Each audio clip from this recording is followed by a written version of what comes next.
fokus nou vir 'n oomblik so 'n bietjie op 'n omstrede onderwerp, versoetmiddels. Ons hoor gereeld van vrese oor die impak wat dit op ons liggame kan hê. Nou Suid-Afrikaners is veral baie verward oor die kwessie, terwyl dit 'n mens laat wonder wat nou eintlik die gesonder keuse tussen suiker en versoetmiddels is.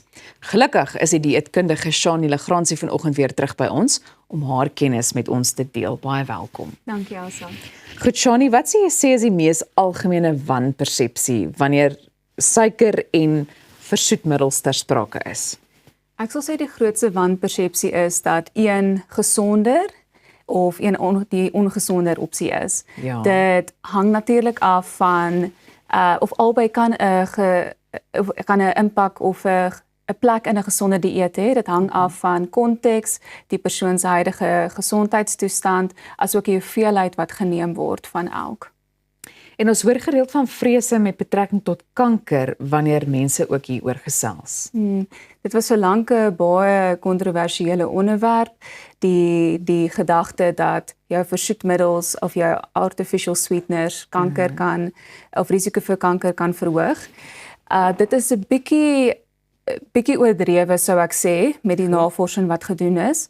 As ek dit kan so verduidelik, dit gaan oor hoeveelheid. Byvoorbeeld om 20 blikkies Coke Zero 'n dag te drink, sal jou risiko verhoog vir kanker en ek het nog nie een persoon al ontmoet wat so baie versoetmiddels in 'n dag sal neem nie. So die navorsing of die gesondheidsowerhede het baie goed navorsing gedoen rondom sekere versoeters en dit is eintlik veilig vir gebruik in die regte hoeveelhede.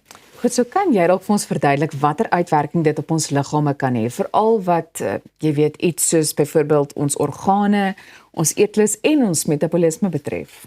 Natuurlik, so suiker natuurlik sal 'n sugar spike veroorsaak wat gevaarlik kan wees om jou risiko vir insulienweerstandigheid te verhoog, as ook diabetes, maar jou artificial sweeteners het nie 'n impak om jou suiker in die kort termyn te verhoog nie. Dit word nie gemetaboliseer in die spysverteringsstelsel nie, maar in die langtermyn kan dit wel 'n negatiewe impak hê op suikerbeheer. So ek sê gewoonlik vir my kliënte, dit is oukei in die kort termyn, afhangend van jou doel vir suikerbeheer, dalk selfs 'n bietjie gewigsverlies, maar in die langtermyn wil ons ander gesonde habits ontwikkel om jou suiker beter te beheer en gewig onder beheer te kry. Goed, so vanuit 'n dieetkundige se perspektief, is daar dan 'n gesonder opsie tussen die twee? Baie moeilik om te sê.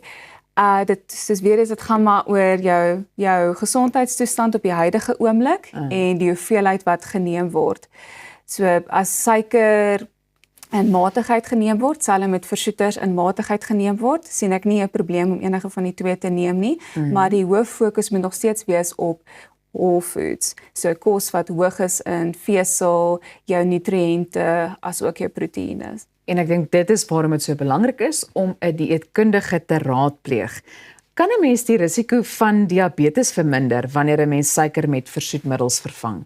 In die kort termyn ja. So beslis sal ek vir 'n diabetes voorstel, gaan die suikervry roete as dit vir jou moeilik is om heeltemal suiker uit te sny.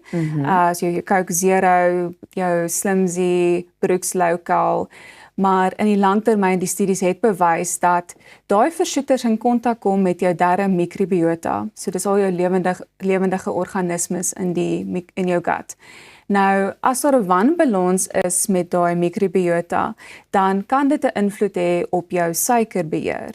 So in die langtermyn dan kan dit nou ook nie so goed wees vir diabetes nie.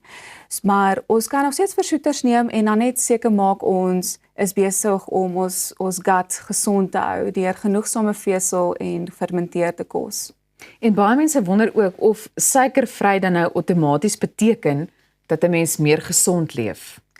Ja, dit moet nie net kyk na daai een bestanddeel nie. Ja. Dit gaan oor jou leefstyl in terme van whole foods, van jou slaappatrone, jou stresbeheer.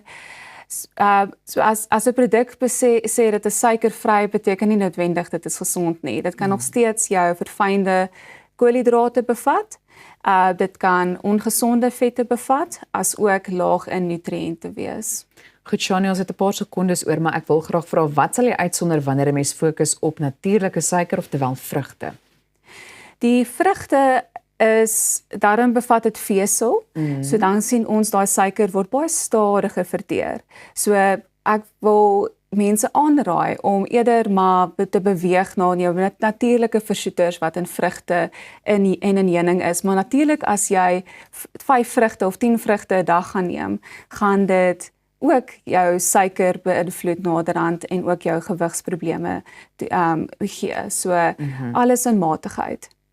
En dit klink vir my asof daai gesonde eetplan ook dan nou baie belangrik is. Soek 'n gevolgtrekking wat ek maak vanuit hierdie gesprek. Shani, baie dankie dat jy met ons kom gesels het. Baie dankie, Elsa. Goed, dis tyd om fees te vier. Net hierna vind ons meer uit oor die Randfontein Goue Fees. Onthou om ingeskakel te bly hier by Goeiemôre. Good morning.